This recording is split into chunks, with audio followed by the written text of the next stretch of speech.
ನಮಸ್ತೆ, ನಾನು Kanta. Welcome back to my YouTube channel. ನನ್ನ ಎಲ್ಲ ಕತೆ ನಿಮ್ಮ ಜೊತೆ. ಫ್ರೆಂಡ್ಸ್, ಇವತ್ತೊಂದು ಈಸಿಯಾಗಿರೋಂಥ ರೆಸಿಪಿ ತೋರಿಸ್ತಾ ಇದ್ದೀನಿ. ಅದೇನಪ್ಪ ಅಂದರೆ ಟೀ ಮಾಡೋದು. ಪರ್ಫೆಕ್ಟಾಗಿ ಯಾವ ಥರ ಟೀ ಮಾಡೋದು ಅಂತ ತೋರಿಸ್ತಾ ಇದ್ದೀನಿ. ಮನೇಲಿ ಎಲ್ಲರೂ ಹೇಳ್ತಾ ಇರ್ತಾರಲ್ವಾ, ನೆನ್ನೆ ಚೆನ್ನಾಗಿತ್ತು ಟೀ, ಇವತ್ತು ಚೆನ್ನಾಗಿಲ್ಲ ಅಂತ. ಅದೇ ಥರ ಯಾವಾಗಲೂ ಒಂದೇ ಥರ ಟೇಸ್ಟಲ್ಲಿ ತುಂಬ ಚೆನ್ನಾಗಿ ಸ್ಟ್ರಾಂಗಾಗಿ ಟೀ ಮಾಡೋದು. ಪ್ರತಿದಿನ ಒಂದೇ ಥರ ಟೇಸ್ಟ್ ಇರಬೇಕು, ಇಷ್ಟ ಆಗಬೇಕು, ಕುಡಿಯೋದಕ್ಕೆ ಟೀ ಕುಡಿಯೋದಕ್ಕೆ ಇಷ್ಟ ಆಗಬೇಕು. ಯಾವಾಗಲೂ ಇಷ್ಟಪಡಬೇಕು ಇದೇ ಥರ ಟೇಸ್ಟ್. ಯಾರಿಗಾದ್ರೂ ಟೀ ಕೊಟ್ಟರೆ ನಮಗೆ ಅದೇ ಥರ ಟೇಸ್ಟ್ ಬೇಕು. ಈಗ ಮನೇಲಿ ಸಾಮಾನ್ಯವಾಗಿ ಟೀ ಕೊಟ್ಟರೆ ನೆನ್ನೆ ಮಾಡಿದ್ದೆ ಅಲ್ವಾ, ಅದೇ ಥರ ಟೇಸ್ಟ್ ಬೇಕು ಅಂತ ಕೇಳ್ತಾರೆ. ಮನೇಲಿ ಸಾಮಾನ್ಯವಾಗಿ ಹೇಳ್ತಾ ಇರ್ತಾರೆ ಟೀ ಮಾಡಿದಾಗೆಲ್ಲ ಚೆನ್ನಾಗಿದ್ದಿದ್ದೀನ ಚೆನ್ನಾಗಿತ್ತು ಅಂತಾರೆ. ಅಕಸ್ಮಾತ್ ಒಂದಿನ ಏನಾದರೂ ಚೆನ್ನಾಗಿಲ್ಲ ಅಂದರೆ ಚೆನ್ನಾಗಿಲ್ಲ ಅಂತ ಹೇಳ್ತಾರೆ. ನೆನ್ನೆ ಚೆನ್ನಾಗಿತ್ತು ಇವತ್ತು ಚೆನ್ನಾಗಿಲ್ಲ ಅಂತ ಹೇಳ್ತಾ ಇರ್ತಾರಲ್ವ. ಸಾಮಾನ್ಯವಾಗಿ ಎಲ್ಲರೂ ಆ ಥರ ಹೇಳ್ತಾ ಇರ್ತಾರೆ ಟೀ ಚೆನ್ನಾಗಿಲ್ಲ ಅಂದರೆ. ಅದಕ್ಕೆ ಇವತ್ತು ಯಾವಾಗಲೂ ಪ್ರತಿದಿನವೂ ಪರ್ಫೆಕ್ಟಾಗಿ ಯಾವ ಥರ ಟೀ ಮಾಡೋದು, ಒಂದೇ ಟೇಸ್ಟಾಗಿ ಸ್ಟ್ರಾಂಗಾಗಿ ಕುಡಿತಾ ಇದೆ ಇನ್ನೂ ಕುಡಿತಾ ಇರಬೇಕು ಟೀ ಅನ್ನಿಸ್ಬೇಕು, ಆ ಥರ ಯಾವ ಥರ ಟೀ ಮಾಡೋದು ಅಂತ ಹೋಟೆಲಲ್ಲೆಲ್ಲ ಮಾಡ್ತಾರಲ್ವ. ಬನ್ನಿ ಏನು ಬೇಕು ಯಾವ ಥರ ಮಾಡೋದು ಅಂತ ನೋಡೋಣ. ಯಾರಾದರೂ ಟೀಗೆ ಅಡಿಕ್ಟ್ ಆಗಿಬಿಟ್ಟಿದ್ರೆ ಅಂತೂ ಅವರು ದಿನಕ್ಕೆ ಅದೆಷ್ಟು ಸಾರಿ ಟೀ ಕುಡಿತಾರೋ ಗೊತ್ತಿಲ್ಲ. ಏನೆಲ್ಲ ಬೇಕು ಯಾವ ಥರ ಮಾಡೋದು ಅಂತ. ಮೊದಲಿಗೆ ಟೀ ಬಾಟ್ಲಿ ತೊಗೊತಾ ಇದ್ದೀನಿ. ಹಾಗೆ ಮಾರಿಗೋಲ್ಡ್ ಬಿಸ್ಕೆಟ್ ತೊಗೊತಾ ಇದ್ದೀನಿ. ಟೀ ಪುಡಿ ತೊಗೊಂಡಿದ್ದೀನಿ.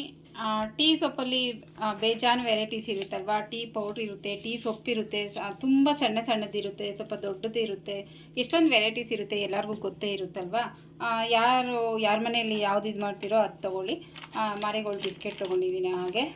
ಹಾಗೆ ಸ್ವಲ್ಪ ನೀರು ಬೇಕಾಗುತ್ತೆ, ಇನ್ನು ಸಕ್ಕರೆ ಬೇಕಾಗುತ್ತೆ, ಹಾಲು ಬೇಕಾಗುತ್ತೆ, ಹಾಲೆಲ್ಲ ತೊಗೊಂಡಿದ್ದೀನಿ. ಈಗ ಬನ್ನಿ ನೋಡೋಣ ಯಾವ ಥರ ಟೀ ಮಾಡೋದು ಅಂತ. ನಾನೀಗ ಇಬ್ಬರಿಗೆ ಟೀ ಮಾಡ್ತಾ ಇದ್ದೀನಿ, ಅಂದರೆ 2 ಲೋಟ ಟೀ ಮಾಡ್ತಾ ಇದ್ದೀನಿ.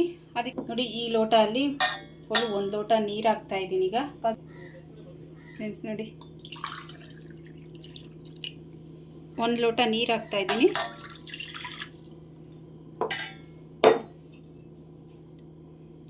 ಒಂದು ಲೋಟ ಹಾಲು ಹಾಕ್ತಾ ಇದ್ದೀನಿ. ಎರಡೂ ಈಕ್ವಲಾಗಿ ಹಾಕಬೇಕಾಗುತ್ತೆ, ಆವಾಗಲೇ ಟೀ ಸಖತ್ತಾಗಿ ಟೇಸ್ಟಾಗಿ ಇರೋದು.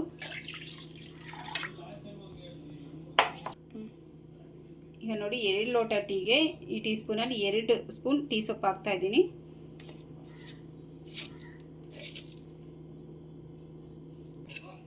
ಈಗ ನೋಡಿ 2 ಲೋಟ ಟೀಗೆ 2 ಸ್ಪೂನಷ್ಟು ಸಕ್ಕರೆ ಹಾಕ್ತಾ ಇದ್ದೀನಿ. ಈ ಸ್ಪೂನಲ್ಲಿ ಹಾಕಿದ್ರೆ ನೋಡಿ, ಈ ಥರ ಸ್ಪೂನಲ್ಲಿ ಹಾಕಿದ್ರೆ 2 ಸ್ಪೂನ್ ಸಾಕಾಗುತ್ತೆ, ಕರೆಕ್ಟಾಗಿ ಇರುತ್ತೆ. ಇನ್ನೂ ಜಾಸ್ತಿ ಹಾಕಿದ್ರೆ ಒಂಥರ ಪಾನಕ ಥರ ಆಗಿಬಿಡುತ್ತೆ. ಇದು ಕರೆಕ್ಟ್ ಮೆಜರ್ಮೆಂಟ್ ಅಂತಲೇ ಹೇಳ್ಬೋದು. ನೋಡಿ ಈ ಟೇಬಲ್ ಸ್ಪೂನಲ್ಲಿ 2 ಸ್ಪೂನ್ ಸಕ್ಕರೆ ಹಾಕಿದ್ದೀನಿ. ಈಗ ಸ್ಟವ್ ಮೇಲೆ ಇಡ್ತಾ ಇದ್ದೀನಿ. ಸ್ಟವ್ ಮೇಲೆ ಇಟ್ಟು ಸ್ಟವ್ ಹಚ್ತಾ ಇದ್ದೀನಿ.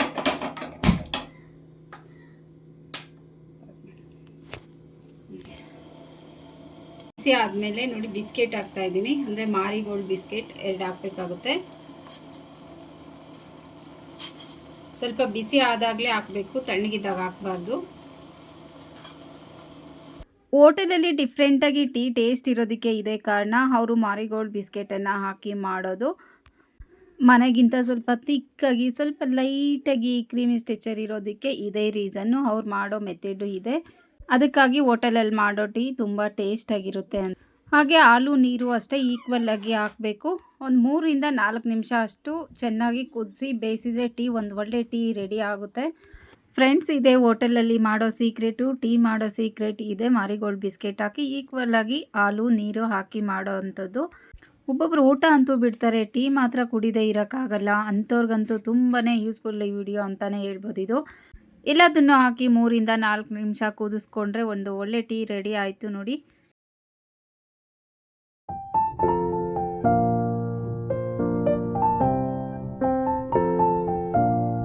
ಟೀ ಎಲ್ಲ ಆದಮೇಲೆ ಲಾಸ್ಟಲ್ಲಿ ನೋಡಿ ಈ ಥರ ಒಂದು ಬಟ್ಲಿಗೆಲ್ಲ ಸ್ಟ್ರೈನರಲ್ಲಿ ಸೋದಿಸ್ಕೊಂಡು ಒಂದು ಬಟ್ಲಿಂದ ಒಂದು ಬಟ್ಲಿಗೆ ಈ ಥರ ಸೌಂಡ್ ಬರೋ ಥರ ಹೊಡಿಬೇಕು ಟೀನ. ಅಂದರೆ ಒಂದು ಬಟ್ಲಿಂದ ಇನ್ನೊಂದು ಬಟ್ಲಿಗೆ ಮಿಕ್ಸ್ ಮಾಡಬೇಕು, ಆವಾಗ ಇನ್ನೂ ಟೇಸ್ಟ್ ಬರುತ್ತೆ. ಟೀ ಮಾಡೋದ್ರಲ್ಲಿ ಇದೊಂದು 2ನೇ ಮೆಥಡು, ಒಂದು 2ನೇ ಸೀಕ್ರೆಟು ಅಂತಲೇ ಹೇಳ್ಬೋದು ಇದನ್ನು. ನೋಡಿ ಈ ಥರ ಮೇಲಕ್ಕೆ ಎತ್ತಿ ಅದು ಸೌಂಡ್ ಬರುತ್ತಲ್ಲ, ಸೌಂಡ್ ಬರೋ ಥರ ಅದನ್ನು 1ರಿಂದ 1ಕ್ಕೆ ಮಿಕ್ಸ್ ಮಾಡಬೇಕು. 3-4 ಸರ್ತಿ ಈ ಥರ 1ರಿಂದ 1ಕ್ಕೆ ಈ ಥರ ಸೌಂಡ್ ಬರೋ ಥರ ಜೋರಾಗಿ ಮಿಕ್ಸ್ ಮಾಡಬೇಕು.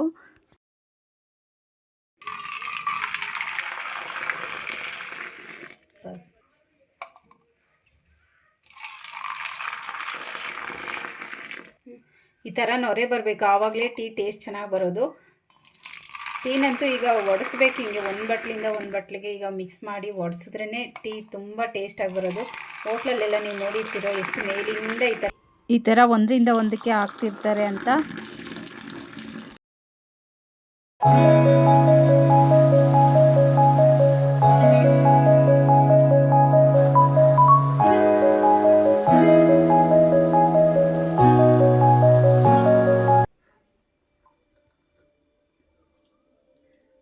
ಸಖತ್ತಾಗೈತೆ ಟೀ ಅಂತೂ.